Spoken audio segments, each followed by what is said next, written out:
સુરત એટલે કે diamond city છેલ્લા 1.5-2 વર્ષથી મુશ્કેલીમાં મુકાયો છે અને મુશ્કેલીનું કારણ ડાયમંડ ઉદ્યોગમાં મંદી છે. સુરતનો ડાયમંડ ઉદ્યોગ લાખો રત્ન કલાકારોની રોજગારી પૂરી પાડે છે, પરંતુ ડાયમંડ ઉદ્યોગમાં જ મંદી હોવાને કારણે રત્ન કલાકારોની પરિસ્થિતિ ખૂબ જ વિકટ બની છે. સુરત શહેરને ડાયમંડ સિટીના નામથી ઓળખવામાં આવે છે. મોટાભાગના ડાયમંડ સુરતમાં જ તૈયાર થાય છે, એટલે કે સુરતને ડાયમંડનું હબ કહેવાય છે.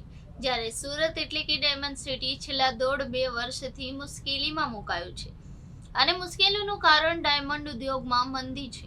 સુરતનો ડાયમંડ ઉદ્યોગ લાખો રત્ન કલાકારોની રોજગારી પૂરો પાડે છે, પરંતુ ડાયમંડ ઉદ્યોગમાં જ મંદી હોવાને કારણે રત્ન કલાકારોની આર્થિક પરિસ્થિતિ ખૂબ જ વિકટ બની છે. આર્થિક મુશ્કેલીમાં મુકાયેલા કેટલાક રત્ન કલાકારોએ આપઘાત કરવા સુધીનું પગલું પણ ભર્યું છે. ત્યારે ડાયમંડ વર્કર યુનિયન અને ઇન્ડિયન ડાયમંડ ઇન્સ્ટિટ્યૂટના ચેરમેન દ્વારા થોડા દિવસ પહેલા જ ઉદ્યોગ મંત્રીને રત્ન કલાકારો માટે રત્ન કલાકારોના હિતમાં નિર્ણય લેવા બાબતે રજૂઆત કરવામાં આવી હતી. તો બીજી તરફ મોટી સાઇઝના હીરા કે જે રશિયાથી અલ્ઝોરા કંપની પાસેથી ખરીદવામાં આવે છે તે રફમાંથી બનાવવામાં આવ્યા હોય તેને G7 ના દેશો ખરીદવાની મનાઈ કરી રહ્યા છે અને આ જ કારણે સુરતનો ડાયમંડ ઉદ્યોગ મુશ્કેલીમાં હોય તેવું દેખાઈ રહ્યું છે. એક તરફ વૈશ્વિક મંદી અને બીજી તરફ રશિયાનું રફમાંથી તૈયાર કરેલા હીરા પર G7 ના દેશોએ મૂકેલો પ્રતિબંધ ડાયમંડ ઉદ્યોગમાં મંદીનું કારણ માનવામાં આવી રહ્યું છે. ત્યારે ધીરે ધીરે ડાયમંડ ઉદ્યોગ પાટા પર આવતો હોય તેવું પણ દેખાઈ રહ્યું છે, કારણ કે ડીટીસી દ્વારા વર્ષમાં 10 સાઇટ બહાર પાડવામાં આવે છે અને તેમાં 2024ની બીજી સાઇટ બહાર પડી છે. અને રાહતની વાત એ છે કે તેમાં રફના ભાવ સ્થિર રહ્યા છે. જો કે માર્કેટમાં હજુ પણ તૈયાર હીરાની માંગ ન હોવાને કારણે આ રફના ભાવ સ્થિર રહ્યા હોવાનું માનવામાં આવી રહ્યું છે. ડાયમંડ ઉદ્યોગમાં મંદી હોવાને કારણે રત્ન કલાકારોની પરિસ્થિતિ ખૂબ જ કફોડી બની છે. રત્ન કલાકારોના પગાર ઘટ્યા હોવાને કારણે ઘરનું ભાડું, બાળકોની શાળાની ફી તેમજ અન્ય ખર્ચા કાઢવા પણ મુશ્કેલ બન્યા છે. રત્ન કલાકારો સરકારને રજૂઆત કરી રહ્યા છે કે રત્ન કલાકારોના હિતમાં કોઈ યોજના જાહેર કરવામાં આવે.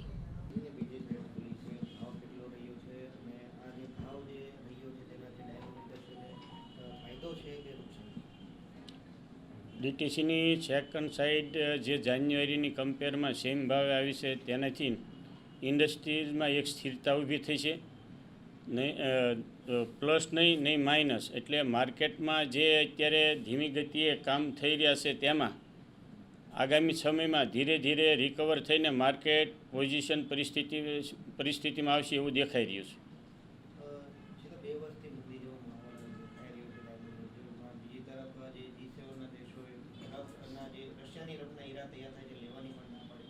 આગામી દિવસોમાં ડાયમંડ ઉદ્યોગ માટે કપરા દિવસો છે કે પછી ધીમે ધીમે તેજીના પાટા પર આવે? G7 દેશોની જ્યાં સુધી વાત છે ત્યાં એ કેરેટ અપ એટલે કેરેટ ઉપરના વજનના હીરાઓ છે તેના ઉપર જ વિચારી રહ્યા છે કે બેન લગાવવી. બાકી પતલા હીરા ઉપર કોઈ બેન નથી આવવાનું, કોઈ એનામાં દિક્કત નથી. એટલે આગામી સમયમાં પતલા હીરાથી જ ઇન્ડસ્ટ્રી મેજોરિટી ચાલતી હોય છે, ત્યારે આગામી સમયમાં ખૂબ સારા એવા તેજી સાથે માર્કેટ પ્લસ રહેશે એવું હું અનુમાન લગાવું છું.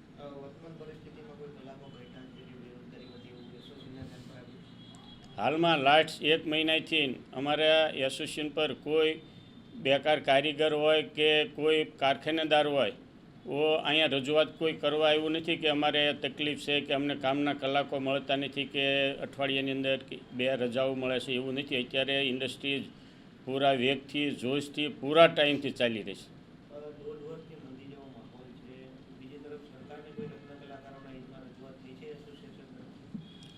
છેલ્લા 15-20 દિવસ પહેલાં વર્કર યુનિયનના પ્રમુખ અને અમારા પૂર્વ પ્રમુખ દિનેશભાઈ નાવડિયાએ ઉદ્યોગ મંત્રી શ્રી સાથે ડિસ્કસ કરી હતી અને રજૂઆત કરી હતી. તેમાં સરકાર તરફથી પણ ખૂબ સારો પોઝિટિવ પ્રતિસાદ મળ્યો છે અને એ વિશે વિચારશે ગવર્મેન્ટ.